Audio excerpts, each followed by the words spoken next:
കോഴിക്കോട് ജില്ലയിലും തെരഞ്ഞെടുപ്പ് പ്രചാരണം ഊർജിതമാക്കി മുന്നണികൾ. പരമാവധി വോട്ടർമാരെ നേരിൽ കണ്ട് വോട്ടുറപ്പിക്കുന്ന തിരക്കിലാണ് സ്ഥാനാർത്ഥികൾ.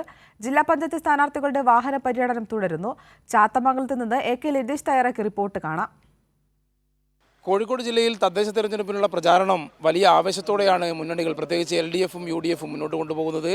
LDF സ്ഥാനാർത്ഥികൾ, പ്രത്യേകിച്ച് ജില്ലാ പഞ്ചായത്തിലേക്ക് മത്സരിക്കുന്ന സ്ഥാനാർത്ഥികൾ അവരുടെ ഡിവിഷനുകളിൽ വാഹന പര്യടനത്തിലാണ്. എന്നോടൊപ്പം ചാത്തമംഗലം ഡിവിഷനിൽ നിന്നും ജനവിധി തേടുന്ന TK മുരളീധരൻ ചേരുന്നുണ്ട്. എങ്ങനെയാണ് പ്രചരണം മുന്നോട്ട് പോകുന്നത്?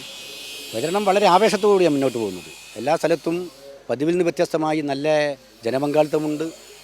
ഒരു മാവൂർ പഞ്ചായത്തിൽ പറയുകയാണെങ്കിൽ മാവൂർ പഞ്ചായത്തിനെതിരായ ഒരു വലിയ വികാരം ഓരോ സ്വീകരണ കേന്ദ്രത്തിൽ നമ്മൾ കാണുന്നുണ്ട്. അതുപോലെ ഇടതുപക്ഷ ജനാധിപത്യ മുന്നണി ഗവൺമെൻറ്റിന് ഒരു പിന്തുണ എന്ന നിലയിൽ ജനങ്ങളുടെ വർദ്ധിച്ച സ്വീകാര്യത ഈ ഗവൺമെൻറ്റിന് കിട്ടിക്കൊണ്ടിരിക്കുകയാണ്. ഓരോ സ്വീകരണ കേന്ദ്രത്തിലും സാമൂഹ്യക്ഷേമ പെൻഷൻ വാങ്ങുന്നവരും അതുപോലെ പുതിയ തലമുറയും ആവേശത്തോടു കൂടി ഓരോ സ്വീകരണ കേന്ദ്രത്തിൽ എത്തുന്നതാണ് പതിവിൽ നിന്ന് വ്യത്യസ്തമായി നമ്മൾ കണ്ടുകൊണ്ടിരിക്കുന്നത്. എന്താണ് പ്രധാനമായും ഈ ജില്ലാ പഞ്ചായത്തിലേക്ക് മത്സരിക്കുന്ന സ്ഥാനാർത്ഥി എന്നുള്ള നിലയിൽ വോട്ടർമാരുടെ മുമ്പിൽ വെക്കുന്നത്? വോട്ടർമാരുടെ മുന്നിൽ വെക്കുന്നത് ഒന്ന്, കഴിഞ്ഞ ടൈം ഇവിടെ ഉണ്ടായിരുന്ന ജില്ലാ പഞ്ചായത്ത് സ്ഥാനാർത്ഥി സുധാ കമ്പളത്ത് നടത്തിയിട്ടുള്ള ഏതാണ്ട് 15 കോടിയോളം വരുന്ന വികസന പ്രവർത്തനമുണ്ട്. അതിൻ്റെ ഒരു തുടർച്ച. അതോടനുബന്ധിച്ച് നമ്മൾ സ്കൂളുകൾ, സ്പോർട്സ് കോംപ്ലക്സ്, അതുപോലെ തന്നെ ഇൻഡോർ സ്റ്റേഡിയങ്ങൾ, അതുപോലെ പൊതു ഗ്രൗണ്ടുകൾ, ഇങ്ങനെ തുടങ്ങി നിരവധിയായ വികസന പ്രവർത്തനങ്ങൾ ഈ പഞ്ചായത്ത് ഡിവിഷൻ്റെ പരിധിക്കകത്ത് ഇനിയും നടപ്പിലാക്കേണ്ടതായിട്ടുണ്ട്. അതിനെല്ലാം ഇടതുപക്ഷ ജനാധിപത്യ മുന്നണി ഗവൺമെൻറ്റിൻ്റെ കൂടി സാധ്യതയെ ഉപയോഗപ്പെടുത്തി, MLAയുടെ സാധ്യതയെല്ലാം ഉപയോഗപ്പെടുത്തി പരമാവധി ഈ മണ്ഡലത്തിൻ്റെ വികസനത്തിന് വേണ്ടി പ്രവർത്തിക്കുക എന്നുള്ളത് തന്നെയാണ്. ഈ മാവൂർ പഞ്ചായത്തിനെ പറ്റി താങ്കൾ സൂചിപ്പിച്ചു. മാവൂർ പഞ്ചായത്ത് 15 വർഷമായി UDF ഭരിക്കുന്നു.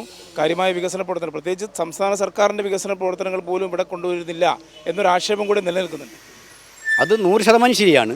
ആക്ഷേപത്തിൻ്റെ അടിസ്ഥാനമെന്ന് പറയുന്നത് MLA കൊടുക്കുന്ന ഫണ്ട് പോലും ഞങ്ങൾക്ക് വേണ്ട, MLAയുടെ ഫണ്ട് പോലും വേണ്ട, MLAയെ അടിപ്പിക്കാത്ത ഒരു ഭരണസമിതിയാണ് മാവൂർ ഗ്രാമപഞ്ചായത്ത് ഭരണസമിതി. ഇവിടെ വല്ലതും നടക്കുന്നുണ്ടെങ്കിൽ ഇടതുപക്ഷ ജനാധിപത്യ മുന്നണി ഗവൺമെൻറ് നടപ്പിലാക്കുന്ന വികസന പ്രവർത്തനങ്ങളോട് ഒത്തുപിടിച്ച് പോവുക എന്നല്ലാതെ ഈ ഗ്രാമപഞ്ചായത്തിൻ്റെതായ ഒരു മുഖ്യമായ ഒരു വികസന പ്രവർത്തനവും ഈ പഞ്ചായത്തിൽ നടന്നു കാണുന്നില്ല എന്നുള്ളത്. മാത്രമല്ല കടക്കണിയിലായ ഒരു ഗ്രാമപഞ്ചായത്താണ് മാവൂർ ഗ്രാമപഞ്ചായത്ത്.